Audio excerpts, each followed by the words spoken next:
본문 사무엘상 21장 1절에서 3절까지만 읽어보고 쭉 다 21장을 다 보도록 하겠습니다. 다 같이 한 목소리로 읽겠습니다. 시작.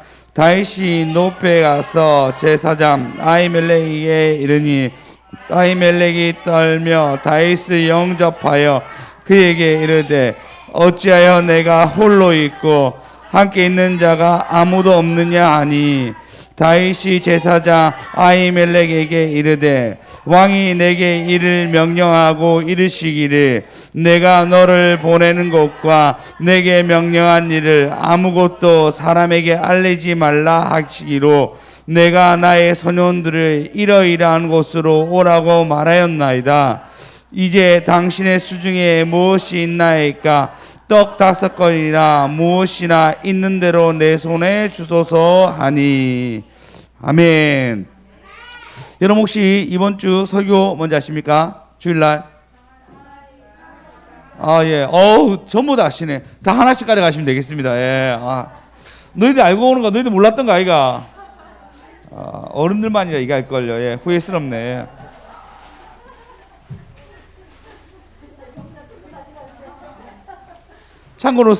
참고로 수연쌤 안 왔습니다. 수연쌤 안 오면 안 챙겨줍니다. 챙겨가시기 바랍니다.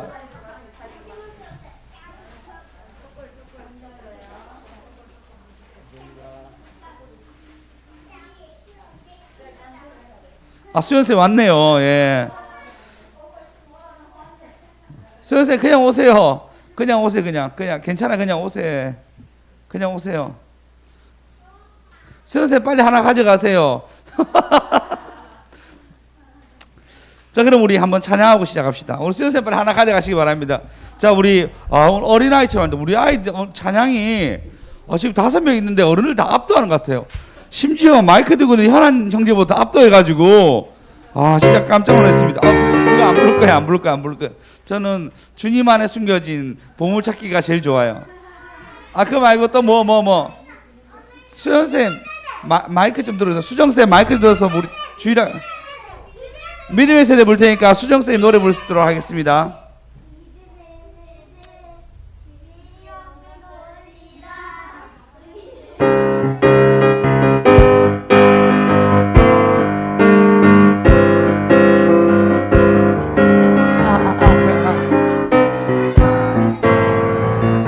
자, 기다려봐. 자, 주혁이 빨리 오세요.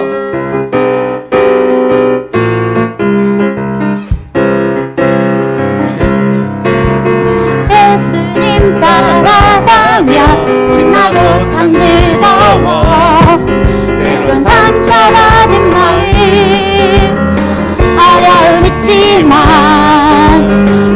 우리의 강한 믿음 흔들리지 않아요. 믿음대로 된다 하신 말씀 믿기 때문이죠. 날마다 사단을 던지는 생각 십자가에 못 박히며 나의 능력 대신 예수님을 기억하죠. 믿음으로 구하는 모든 것 응답하시는 예수님 그 앞에 무릎을 나가는 우리 믿음의 세대. 예수님 따라가며 신나고 참 즐거워. 때론 상처받은 마음 어려움 있지만 우리의 강한 믿음 흔들리지 않아요. 믿음대로 된다 하신 말씀 믿기 때문이죠. 날마다 사건이 걷히는 생각 십자가에 못 박이며 나의 능력 대신 예수님을 기억하죠.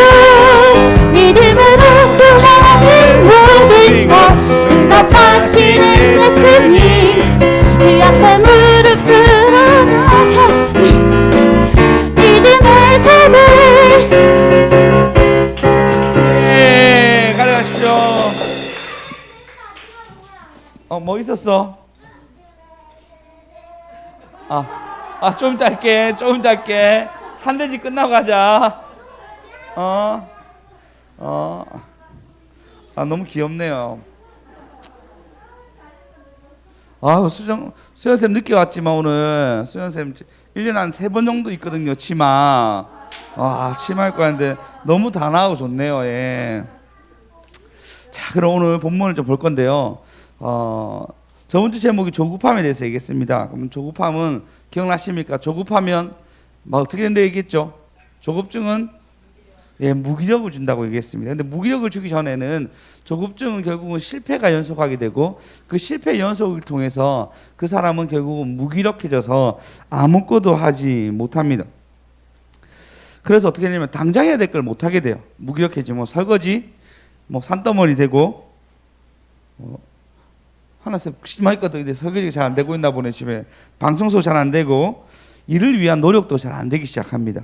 그리고 심지어 예배에 모이는 것 자체가 좀 이렇게 힘들어져. 근데 이것이 한꺼번에 일어나는 사람들이 있고 아니면 어떤 부분만 예배가 너무 힘들어지고 설거지 절대 하기 싫어, 방청소를 절대 하기 싫어 라고 어떤 한 부분의 무기력함을 느끼는 사람들도 있습니다.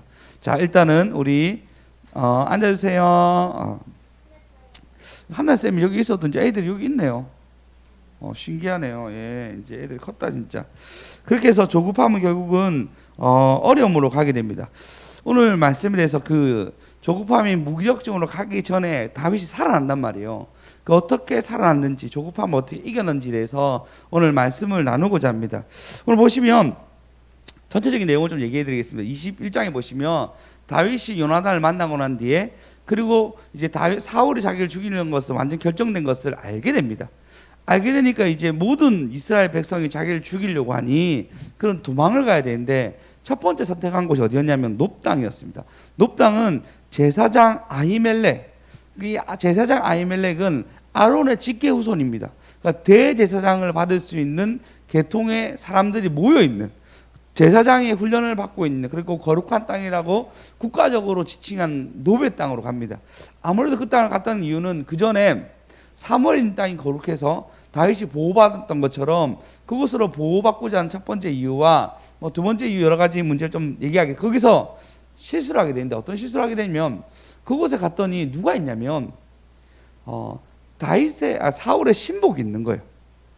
거기서 가서 본인이 신복이 있는 줄 알지만 속여서, 제사장을 속여서 거룩한 떡과 칼을 받게 됩니다.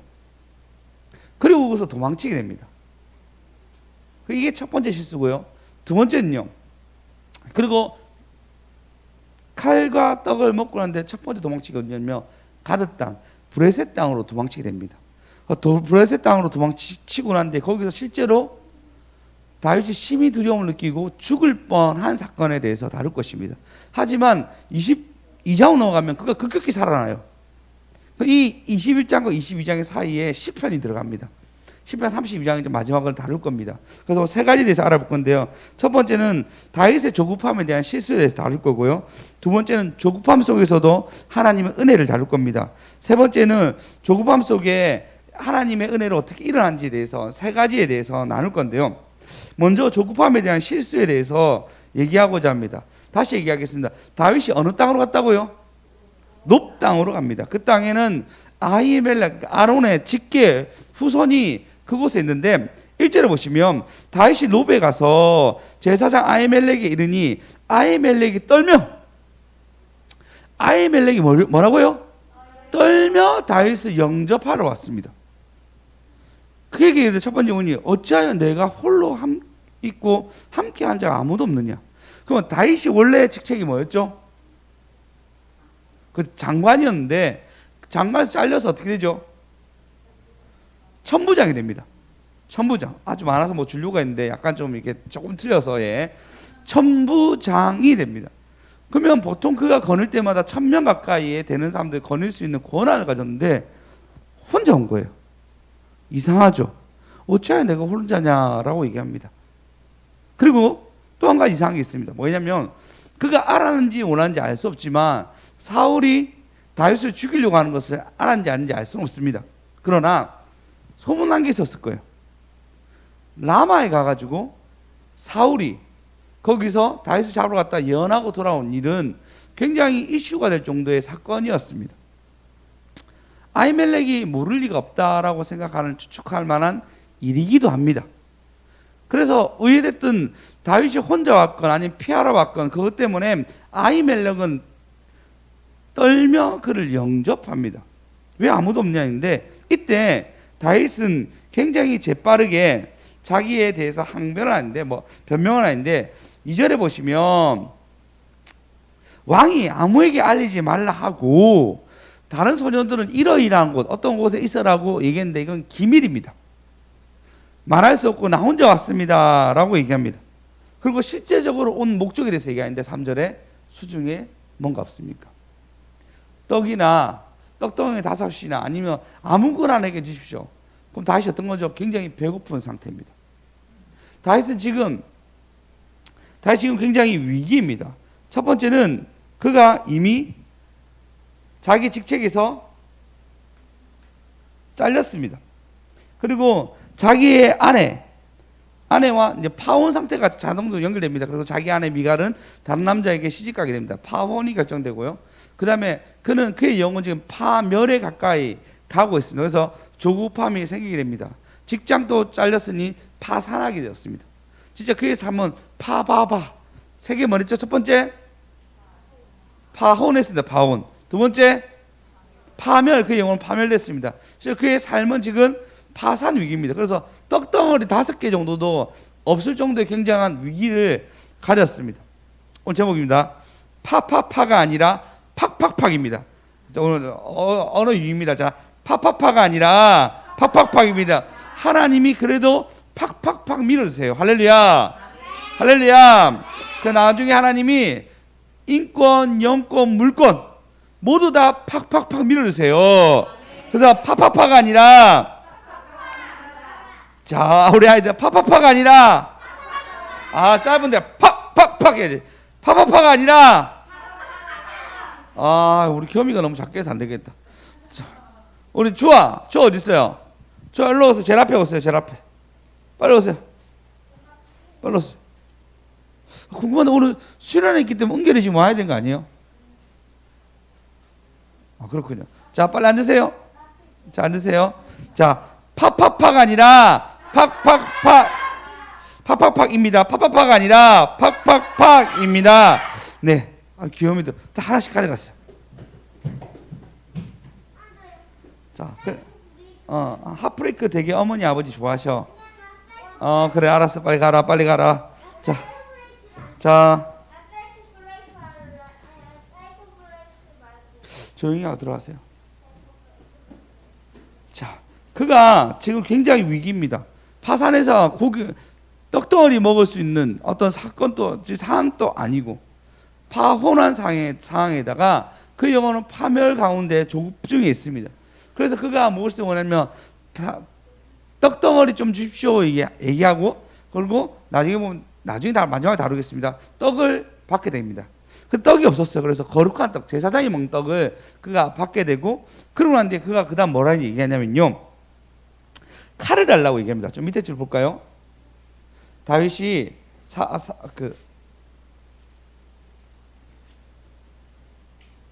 8절 보시면 다윗이 아히멜렉에게 이르되 칼이 없습니까? 수중에 칼이나 창이 없습니까? 물어보니까 지금 내가 무기를 가지지 못했나이다 얘기하니까 9절 다 같이 읽어보겠습니다.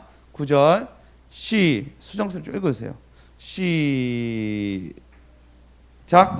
제사장이 이르되 내가 엘라 골짜기에서 죽인 블레셋 사람 골리앗의 칼이 보자기에 쌓여 에봇 뒤에 있으니 내가 그것을 가지려거든 가지라. 여기는 그것밖에 다른 것이 없느니라 하는지라. 다윗이 이르되 그 같은 것이 또 없나니 내게 주소서 하더라. 네, 이게 골리앗의 칼이 있다라고 얘기하면서 칼을 가져가랍니다. 골리앗의 칼의 주인은 누구 거죠? 그쵸, 다윗 거였어요. 네, 어머니 하나 가져가십시오. 나중에 하나 예약하십시오. 다윗 거였어요. 왜냐하면 다윗이 골리앗을 죽임으로 해서 그것은 자기의 전리품인데 그가 아무래도 이 기념품으로 맡겼던 것 같습니다. 그래서 에봇디의 보자기에 쌀 정도로 굉장히 귀하게 잡고 있는데 다윗 거니까 다윗 보고 가져가라고 허락해 줍니다. 굉장히 후의를 그가 받게 됩니다. 하지만 문제가 있었습니다. 어떤 문제가 있었냐면요. 여기서 보면요. 그날에 사울의 신하 한 사람이 있는데 여 앞에 머물러 있더라. 전에 있었던 것 같아요. 그는 도액이라 이름하는데 에돔 사람이요. 사울의 목자장입니다. 목자장입니다. 양측인데 근데 사울의 종입니다. 사울의 신복인데 에돔 사람입니다. 하나님을 잘 모르는 에돔 사람이 그곳에서 양을 치기 위해서 있었는데 근데 마침 그 장면을 보게 됩니다. 다윗에게 떡을 주는 무리하게 주는 장면과 칼까지 무기까지 지어지는 것을 보게 됩니다. 훗날에 이것이 굉장히 큰 실수로 돌아오게 됩니다. 어떻게 되냐면요. 22장 바로 뒷장입니다. 뒷장에 보면 9절에 보면요. 다윗이 굉장히 불안하면서 사울이 불안하면서 아니 사울이 지금 나를 죽이려고 하는데 다윗이 나를 죽이려고 하는데 너희들 어떻게 다윗이 어디 있는지 나한테 알린 자가 아무도 없다라고 막 얘기하니까 그때 22장 9절에 보면요. 에돔 사람 도액이 드디어 말합니다. 내가 아이둠의 아들 아히멜렉에게 이런 것을 내가 봤습니다. 높땅에서 그가 빵도 주고 칼도 주는 것을 내가 봤습니다. 라고 도액이 다 얘기하게 됩니다. 그래서 이날 우리 다음 주에 알아볼 건데 이날 제사장이 85명이 그 자리에서 죽습니다. 도액이 다 죽여요. 근데 신기하게도 다윗은 이 사건을 보고 22절에 보시면 22장 22절에 보시면 이렇게 얘기합니다. 그때 그의 아들 아비사달이 도망쳐 옵니다.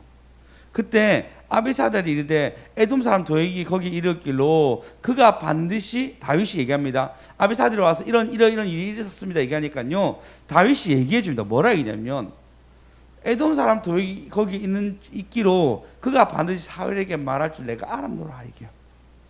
사울에게 말할 줄 알았노라라고 얘기하면서 이 모든 판을 다윗은 눈치를 채고 있었습니다.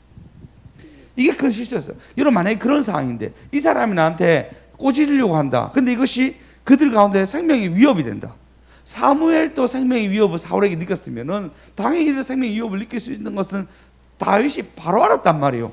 그랬으면 오히려 자기가 싸움을 잘하니까 협박이나 겁탈해서 어떤 작전을 짜서 할 수 있었는데 호의는 호의대로 다 봤습니다.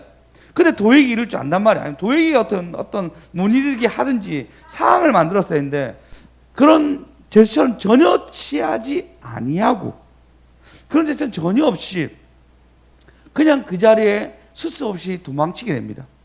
그래서 결국은 85명 제사장이 갑자기 한 자리에 죽게 됩니다.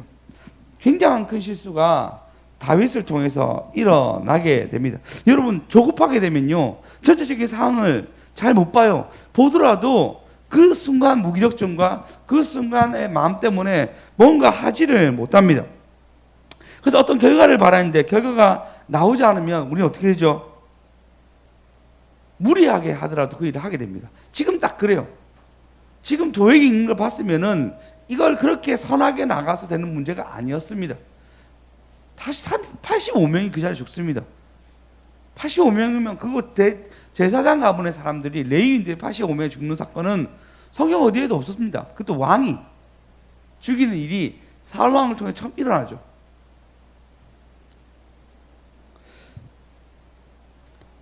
실수를 하게 되면 여러분 무리한 일들을 하게 됩니다. 근데 실수를 사소한 건 참 많죠. 어떤 것을 구매하고 싶어서 막 구매했는데 생각보다 비쌉니다. 그래서 무리하게 어떻게든 구매하는데 생각해보면 그때보다 많이 안 쓰는 거예요. 참 저희 애들 장난감만 해도 그렇습니다. 장난감 막 그때 안 사주면 죽을 것처럼 아빠 장난감 사줘 엄마 사줘 막 저러고 할머니 명절 때만 사드렸거든요. 할머니가 할아버지하고 사달라고 그래 쫄라서 우리 집에 있는 수많은 카봇들 수많은 변신 로봇 참 많은데 얘들은 좀 크니까요 보지도 않아요. 어느 날 닌텐도로 바뀌고 닌텐도 위에 핸드폰 생기니까 핸드폰 보고 닌텐도 거들떠 보지도 않습니다. 좋냐? 네. 왜 그렇죠? 애들은 그때 간절해 보여도 실제로 그런 게 아닌 거죠.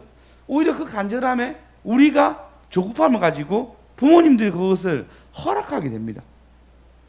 그게 우리의 조급함이 결국은 우리의 재정적인 어려움으로 가는 거죠. 애들 사줬는데 실컷 애들은 실제적으로 조금만 쓰고 없어지는 거예요. 여러분도 그런 경우 있지 않습니까? 그냥 여러분 삶의 많은 습관 속에서 조급하게 뭔가 했는데 나중에는 그것이 나한테 무리함이 되어가지고 마이너스의 어떤 삶을 살아가는 것이 삶 속에서 있지 않습니까? 조급하면 어떻게 하죠? 우리에게 지혜를 빼앗아 갑니다. 그래서 결정적일 때 써야 될 그 지혜를 쓰지 못하게 되는 경우가 생기게 됩니다. 예전에 사실 근데 이것이 큰일에도 아주 큰일에도 그렇게 생길 경우가 있습니다. 한번 이사를 저희가 이제 신혼초에 있었던 집에서 교회 근처로 이사를 와야 됐다 생각해서 교회 근처의 집을 막 알아보게 되었습니다. 딱 교회 건너편에 집이 하나가 있는 거예요. 근데 갔는데 그래 마음에 들진 않았어요. 근데 날짜는 다 돼가지고 이 집밖에 없는데 도저히 이 집이 서로 마음에 들지 않았습니다.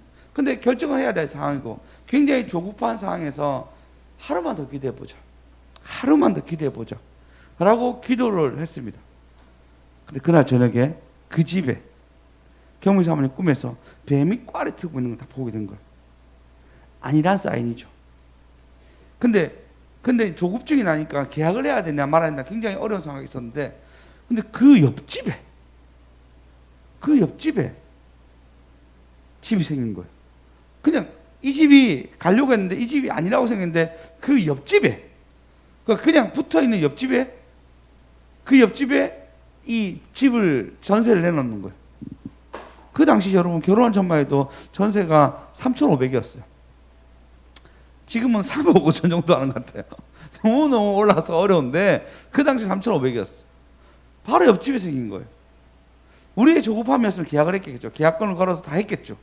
그래서 문제가 생겼을 건데 하나님이 그것을 바깥에서 풀어 가셔가지고 다행히 할렐루야 저희가 원하는 집으로 가게 되었습니다. 여러분 조급하게 되면은 결국은 큰일에도 실수하게 됩니다. 조급함이 여러분을 이끌지 않도록 여러분 스스로가 잘 준비하시기 바랍니다. 특별히 조급한 사람 보면요 자꾸 화장실을 가요. 조급해지면 수정생 좀 그런가 보네요. 아니 조급해지면 인중에 땀이 나는 사람도 있습니다. 예, 어떤 생리적 현상이 일어나는 사람들도 있고 아니면은 갑자기 굉장히 무뎌지고 어떤 행동들이 전부 다 바른 판단으로 안 가는 사람들이 있는데 여러분 조급하면 안 됩니다.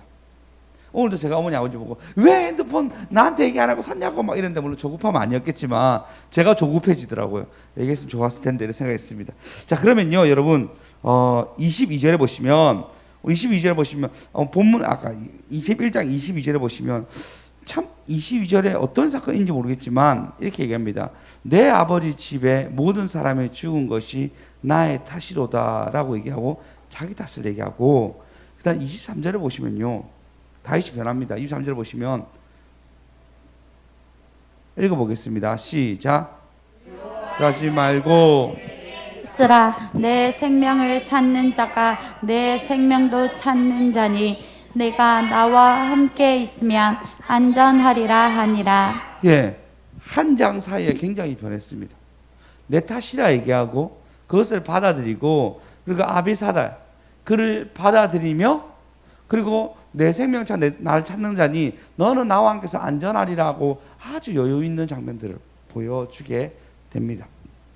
그래서 여러분 안에 조급함을 이겨내려고 하면 더 하나님 많이 체험하셔야 됩니다. 할렐루야. 할렐루야. 다윗은 파혼되고 파산되고 파멸된 그 영혼이 파멸된 상황 가운데 나중에 그 하나님을 경험하고 나는데 나와 함께 있으면 안전하리라라고 그가 변화되게 됩니다. 오직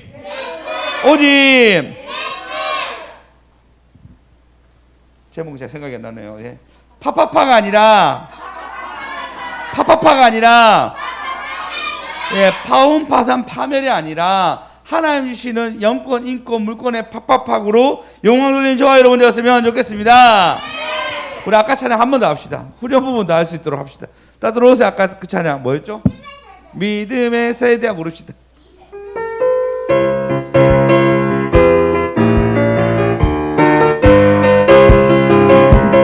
예수님 따라가면 신나고 참 즐거워 때로 상처라는 마음 어려움 있지만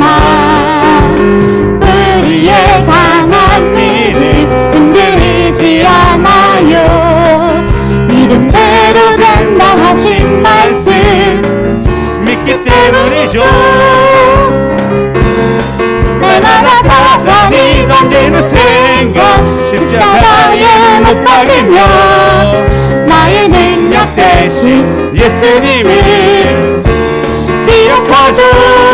믿음으로 구하는 모든 것 응답하시는 예수님. 그 앞에 무릎 꿇어 나가는 우리 믿음의 세대. 예수님 따라가며 신나고 참 즐거워.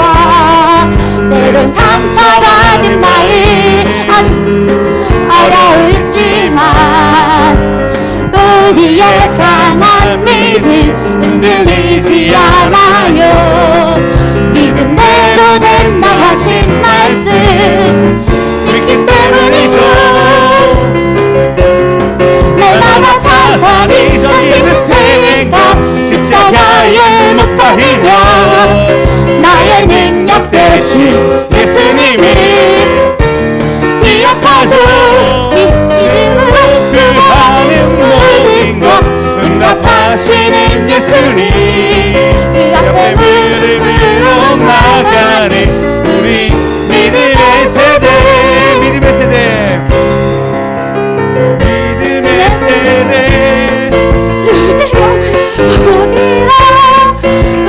믿음의 세대 주의 영광 보리라 믿음의 세대 주의 영광 보리라.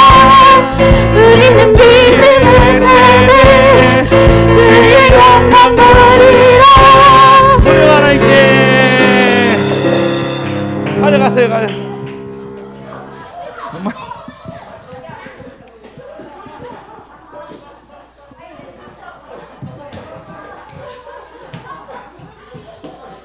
저도 이렇게 합체할 줄 몰랐습니다. 예.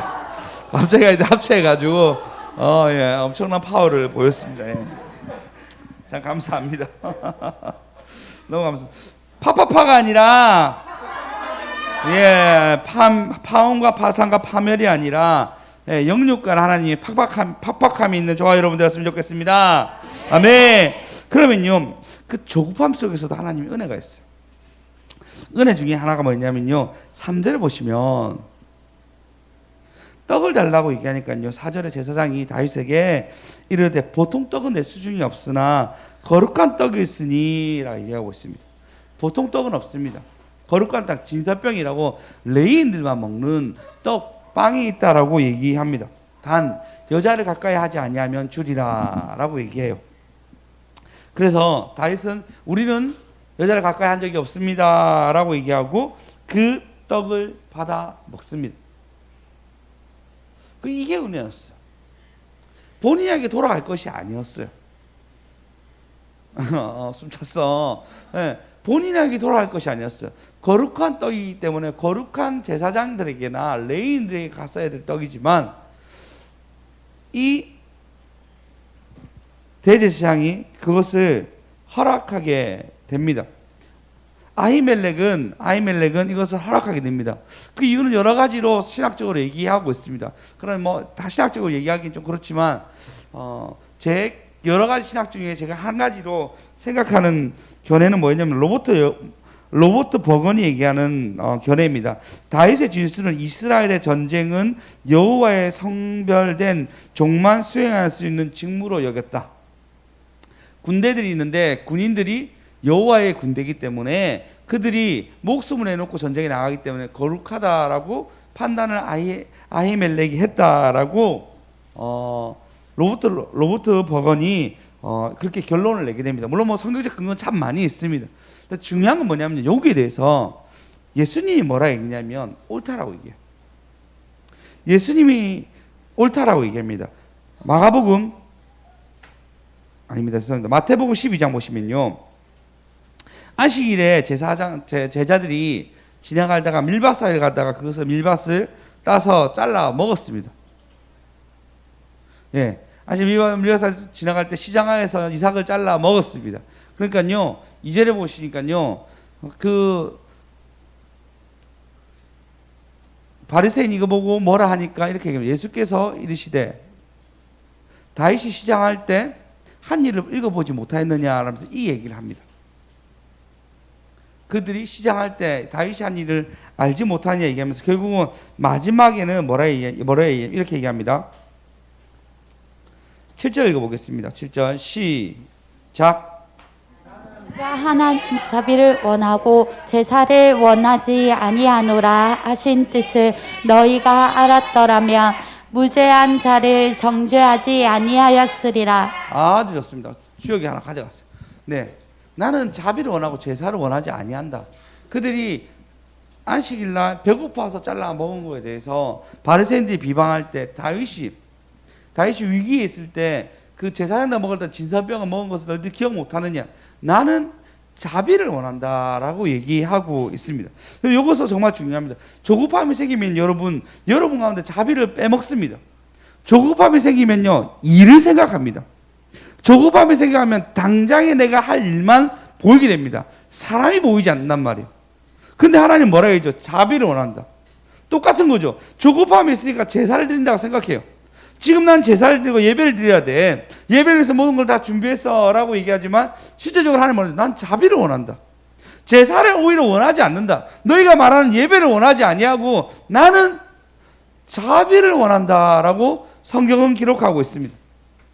이게 너무 중요해요. 그 자비의 은택자가 누구죠? 바로 다윗입니다. 다윗이 정말 배고파서 먹을 수 없고 파산의 어떤 위기, 아무런 돈이 없어서 떡 5덩이도 얻을 수 없는 그런 상황 가운데 어디로 갔든 높당으로 가가지고 그 땅에서 자기가 생각했겠죠. 이곳을 가면 적어도 먹을 수 있다. 그 이곳에서 이들이 그런 선지자 무리니까 나한테 공격하진 않을 것이다. 이곳에 가면 내가 자비를 얻을 수 있다 해서 그가 제사를 원해서 간 것이 아니고 떡덩어리 5 정도를 얻기 위해서, 무기를 얻기 위해서 그것으로 갑니다. 왜? 자비가 있는 곳이라고 생각했기 때문입니다. 할렐루야. 여러분이 자비가 있는 사람이 되면요, 여러분 사람 가운데 자비를 받기 위해서, 은택을 받기 위해서 사람들이 모이게 될 것입니다. 그래서 여러분이 진짜 제사만 원한다, 예배만 원한다 얘기하면요, 여러분 주위에 오히려 사람이 없습니다. 왜냐하면 자비를 원한다고 얘기했는데 이게 먼저예요. 자비를 원하고 제사를 원하지 아니하노라, 완전 반대된 얘기예요. 우리는 오직 예배라고 배우잖아요. 그 예배는 삶의 전체를 예배를 얘기하는 거지, 어떤 한 부분의 예배라고 얘기하면 굉장히 오류가 있습니다. 굉장히 오류가 생깁니다. 왜냐하면 성경 전체에서 하나님은 우리에게, 예수 그리스도 오신 건 뭐죠? 우리에게 화평, 자비를 베풀기 위해서 왔습니다. 성경에서 얘기한 거 여러분, 선한 사마리아인 너무 잘 아시죠? 선한 사마리아인을 보시면요, 어떤 일이냐면 제사를 지내려고 하는데, 근데 그러니까 정확하게 강도에게 강도에게 어떤 사람이 다쳤습니다. 죽기 일보 직전인데 본 사람 누구죠? 제사장이 봤는데 지나갑니다. 예배드린다고. 바리새인이 봤는데 이 있다고 지나갑니다. 나중에는 다른 제사장 선지자 하나 더, 제사장 선지자 한 명 더 있는데 기억이 안 나는데 다 지나갑니다. 레위인 지나갑니다. 예배 때문에 다 지나갑니다. 자신의 예배 때문에. 근데 사마리아인이 와가지고 그를 데리고 와서 안식할 곳에 초소에 두고 먹이고 난 뒤에 내가 볼일을 갔다 오고 난 뒤에 그 돈을 다 줄 테니까 이 사람을 돌봐주십시오라고 부탁하고 갑니다. 그래서 누가 선한 자입니까? 선한 자냐 물으니까 자비를 베푸니라라고 성경은 기록하고 있습니다. 여러분, 다윗이 은택을 했습니다. 이게 중요해요. 여러분, 자비입니다. 여러분 가운데 분이 있습니까? 여러분 가운데 나는 어떤 것을 해야 되는데, 사실 예배보다 중요한 게 없잖아요. 내가 예배를 드린다, 아니면 내가 어떤 걸 하기 위해인데 그것 때문에 사람이 다친다. 그것 때문에 뭔가 우리 안에 버벅거림이 있다. 저는 사람 중심입니다. 철저히. 혹 하나님이 이것 때문에 저를 좀 더디게 갈지도 모르겠습니다. 그럴 경우도 몇 번 있었습니다.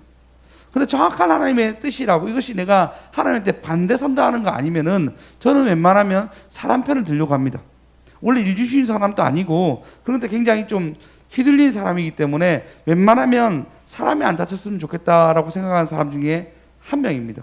그래서 상처받는 것도, 그러니까 누구한테 상처를 주고 상처받는 거에 대해서 굉장히 괴로워하는 사람 중에 한 명입니다. 성향이 그래요. 원장님 얘기하는 모금이건 제가 모금. 그러니까 사람을 좀 더 중심으로 살아갑니다. 그게 여러분의 목회자입니다. 그래서 여러분 어떤 일이든 사람이 다친 일들은 우리 교회 가운데 줄여졌으면 좋겠어요. 만약 일하고 사람 보이신다면 웬만하면 저는 사람 편을 들겠습니다. 네, 꼭 그렇게 해주시기 바랍니다. 그래서 여러분 어떤 사건 때문에 마음 상한 일이 생겼는데 만약 일 때문이라면 저는 그 일을 과감하게 그만둘 수 있습니다. 혹 그것이 예배라 해도 그만둘 수 있습니다. 혹 그것이 이것 때문에 마음이 상한다 얘기하면요, 그러면 좀 더 돌아가겠습니다. 그것이 성경이 원하는 것입니다. 나는 자비를 원한다 라고 얘기합니다.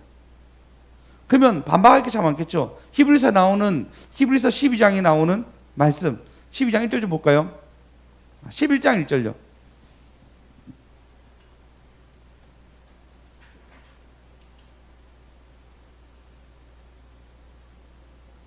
믿음은 바라는 것을 실상에 보이지 않는 증거다.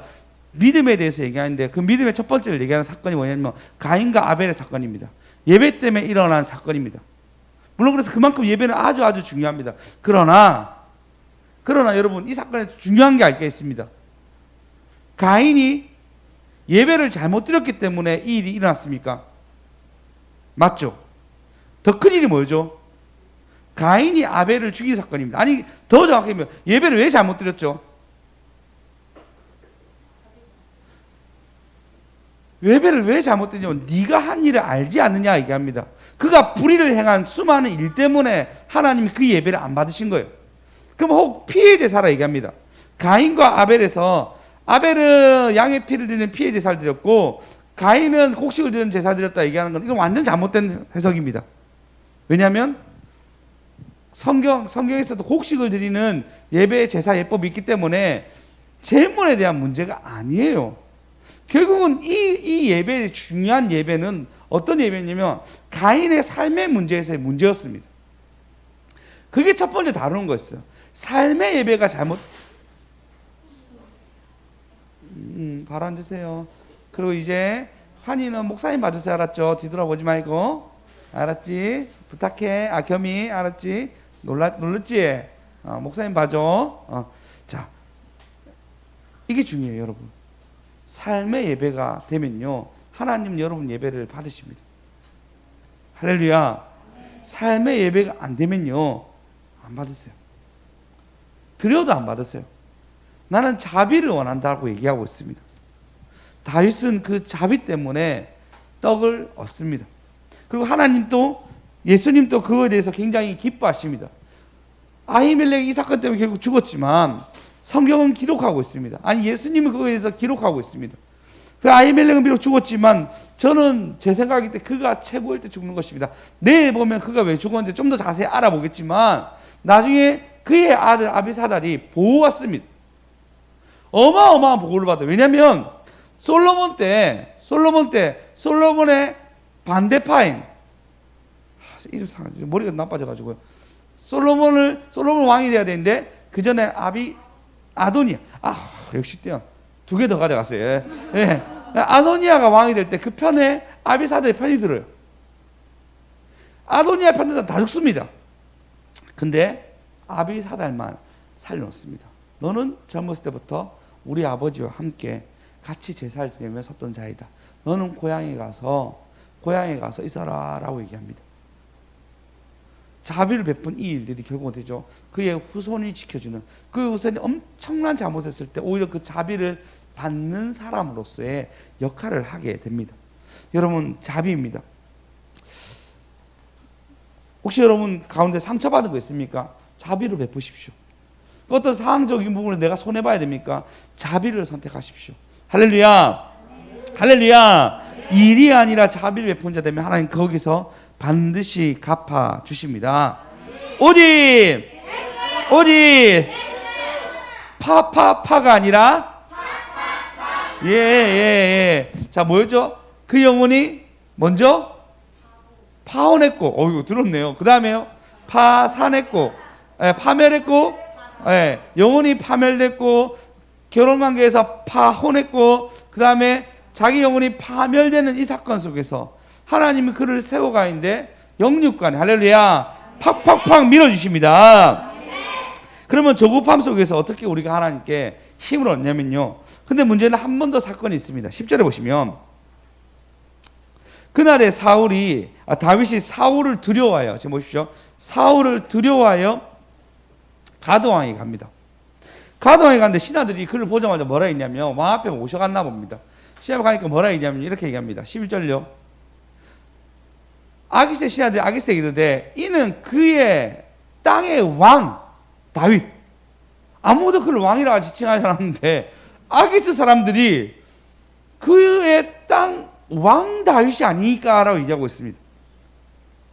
그러니까 오히려 아기스 사람들이 그를 왕으로 생각할 정도로 다윗의 명성은 굉장히 높았습니다. 그리고 무리가 춤추며 이 사람들의 일을 노래하며 이르되 사울을 죽인 자는 천천히요 다윗 죽인 자는 만만이로다라고 얘기하지 아니하였습니까? 라고 얘기합니다. 지금 다윗이 어마어마한 실수하는 게 뭐냐면 골리앗의 칼을 들고 왔어요. 골리앗 사람이 어느 나라 사람이죠? 블레셋 사람이에요. 골리앗이 죽인 칼을 들고 가서, 그리고 그가 얼마 전에 미갈이랑 결혼하려고, 퀴즈입니다. 블레셋 사람 몇 명 죽였게요?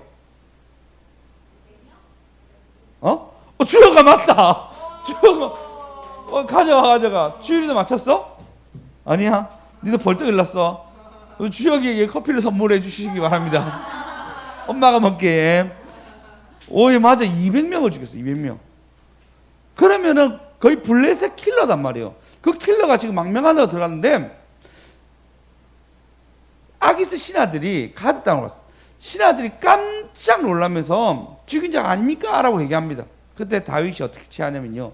12절에 보시면 이 말 듣고 그 마음에 가드와 아기스를 심히 두려워하고. 자 보십시오. 자 아까 다시 10절에 보시면요. 사울을 두려워하여 갔는데 방금 봤던 12절에 보시면 심히 아기스를 두려워하여 더 강조하게 됩니다. 차상급을 쓰고 있습니다. 분명히 사울이 두려워서 가는데 이제는 진짜 목숨이 죽음 앞에, 내 목숨이 이제는 코앞에 있다 생각하면서 심히 두려워하다라고 바뀌게 됩니다. 골리앗을 사람들이 죽이려고 할 때 골리앗이 와가지고 이스라엘 백성에게 하나님을 모욕했을 때 뭐라 얘기냐면 이스라엘 백성들이 심히 두려워하고 라고 얘기하고 있습니다. 그 심히 두려움을 깨고 다윗이 골리앗을 죽였잖아요. 맞죠? 근데도 불구하고 지금 어떻게 되냐면 아기스 왕 앞에 그가 이제 심히 두려워하고 있습니다. 그의 조급함 때문에 가장 두려워하는 순간 이때 맞이하게 됩니다. 어마어마한 일이 그에게 일어났습니다. 그래서 13절에 그가 기지를 발휘하는데요. 13절 보시면요. 그들 앞에 그의 행동을 변하여 미친 체하고 대문짝에 글적글적거리며 침을 수염에 흘리매라 해서 간질병 환자처럼 갑자기 변합니다. 그럼 좀 이해가 되잖아. 아, 얘가 아무리 싸움을 잘하더라도 미쳤구나. 아, 미쳤구나. 이러니까 얘가 그렇게 싸움을 잘하지만 쫓겨날 수도 있겠구나라고 생각을 이해가 됐던 것 같습니다. 그래서 침 흘리고 수염에 침 흘리고 그 다음 미친 체 하면서 끊습니다. 거의 미친처럼 갑자기. 참 신기하죠. 하나님이 그들에게 눈이 멀게 했던 것 같습니다. 15절 보시면 내가 미치광이가 부족하여서 너희가 이 자를 데려다가 내 앞에서 미친 채 짓을 하게 하느냐. 이 자가 어찌 내 집에 들어오겠냐면 쫓아냅니다. 모든 것이 하나님 은혜로 그가 이제 죽을 정도였던 사건이었지만 그가 살아났죠. 보십시오. 그의 조급함 때문에 어디로 가죠? 가드 땅 갑니다. 이거는 엄청난 실수였어요. 그의 조급함 때문에 어마어마한 실수를 그곳에서 저지르게 됩니다. 옆 사람들 조심합시다. 조심합시다. 자, 은결이 조심합시다. 휴대폰 잠시 내려놓으세요. 은결아. 보고 있다 목사님이. 자, 은결이 참고로 수련회 있습니다. 이거 끝나고 우리 은결을 위한 수련회가 있습니다. 네, 꼭 기도해 주시고 기억해 주시기 바랍니다. 사실 이런 사건이 단지 그냥 개인적으로 이런 사건이 아닙니다. 미국에서도 굉장히 이런 사건이 있었습니다. 피그망 침공이라고 쿠바를 침공하는 사건이 있었는데 하여튼 이 사건 때문에 결국은 엄청난 사람이 죽고 돈을 물리게 됩니다. 그리고 쿠바에게 패하게 돼요. 그 조그만한 나라가 조만간 그래서 포로가 1,000여 명 잡히게 돼가지고 어마어마한 돈으로 5,300만 달러 상당으로 손해를 보는 미국의 사건이 있었습니다. 케네디 때 이 사건이 있었는데 그러고 난 뒤에 그들이 다시 한 번 더 쿠바를 침공하려고 작전을 세웁니다. 이게 노스우즈 작전을 세우는데 이 작전은 정말 기가 막힙니다. 어떻게 하냐면요, 이 작전 잘 들어보십시오. 재밌습니다. 이 작전이면 이들이 이제 위장을 하자. 일단 쿠바가 우리를 침공한 것처럼 위장을 해가지고 우리가 쿠바를 때리 뿌우자라는 작전을 세우는데 위장술이 어떤 위장술이냐면요, 잘 들어보십시오. 여객기가 쿠바에 의해서 적추된 것을 위장을 해서 비행기를 납치해서 미국의 주요 지점에서 자살 테러를 한다. 격추된 거 위장하고 그럼 비행기 탄 사람 죽어야 되죠, 맞죠? 그리고 여객기가 납치된 것처럼 해가지고 또 주요 기적에 터뜨려가지고 거기 사람들 막 다 죽어야 되죠. 그래서 마이애미 등의 시가지에서 쿠바인들을 위장한 사람들을 총기 난사하게 하자 라는 것이 노스우즈 작전이었어요. 미친 작전 아닙니까? 그래서 사람들이 9.11 테러가 이 작전에 의해서 실제로 거짓되다, 우리는 안 그랬는데 이란이나 이라크 사람들 한 것이 아니고 너희끼리 해서 우리 때린 거 아니냐라고 아직도 회자되고 있는 사건입니다. 실제적으로 케네디 때 이 일이 있을 뻔했어요. 근데 뭐라 얘기냐면요, 이렇게 얘기합니다. 이 계획서는 라이먼 레미처 당시 미국 합동참모본부장에 의해서 확정되어서 미국 참모들에 의해서 그러니까 전쟁에 굉장히 관할하는 사람들에 대해서 확정되어서 국방장관 로버트 맥나말라까지 올라갔으나 케네디가 이것을 막아봅니다. 그러니까 국방장관이 막았지만 그 참모들, 그러니까 합동참모들은 이걸 올렸어요. 그러니까 무인들, 싸움하는 사람들이 이걸 올렸는데 장관하고 그 다음에 케네디가 이걸 막은 거예요. 오케이 했으면 또 이런 일이 벌어졌어요. 완전 미친 짓이잖아요. 이게 뭐냐면 군대에서 무슨 계획이나 위험한 게 뭐냐면 다 찬성한다는 거예요. 윗사람이 얘기하면, 윗사람이 이러면 다 바보짓으로 갑니다. 9.11 테러 같은 일들을 자기들이 하려고 한 일들이 있습니다. 왜? 쿠바에게 당한 게 열받아가지고 조급증으로 이 일들이 일어나게 됩니다. 쿠바 진짜 조그만한 나라거든요. 우리나라보다 작은 나라란 말이에요. 미국이 증거 보고 열받아가지고 이 일을 만들어 가게 됩니다. 여러분, 조급하면요, 그러니까 대통령이 조급하면 일이 생깁니다. 위증자를 위해서 많이 기도하셔야 돼요. 진짜 많이 기도하셔야 됩니다. 자, 보십시오. 완전 지금 다윗이 그런 상황이잖아요. 자기는 사울이 두려워서 갔는데 아기스 만나가 심히 두려워합니다. 그럼 미친 척해서 나옵니다. 그래서 여러분, 은혜가 필요합니다.